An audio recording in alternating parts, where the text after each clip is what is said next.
Ky ajet na kujton se haku i nanës është shumë i madh. Haku i prindve në përgjithësi, ndërsa i nanës në veçanti është shumë i madh.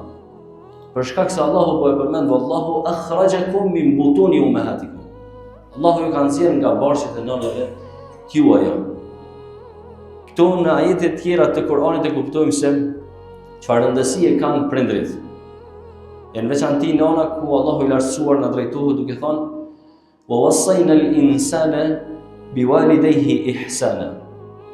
Ne e kemi porositur njeriu që ndaj prindve të sillet mirë. Hamalathu ummuhu kurhan wa wada'athu kurhan. Nana e tij e ka bardh me shumë mundime dhe e ka lind me shumë mundime. Por është nëna jote ajo e cila të ka mbajtur në barkun e saj 9 muaj. Dhe me ty ka vujt për çdo natë, duke u zhvilluar te asaj duke kriju shumë vështirësi shëndetësore. Është nëna jote ajo e cila kur të ka lind, ka përjetuar dhimbje të mëdha.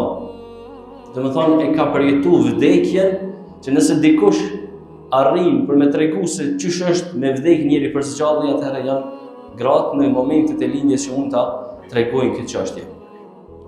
E Allahu na kthen në vëmendje që hakun e nanës mos e harroni. Mos të shtyej ty tash puna dhe këto arsyetime. Mos shtyj ty shoqëria, shpërqendrimi duke u marrë shumë me shoqni. Mos shtyj ty fama e pozita, e lakmia për me arrit sa ma shumë për kësaj dynjaje, mos me u marrë me ta në baza ditore.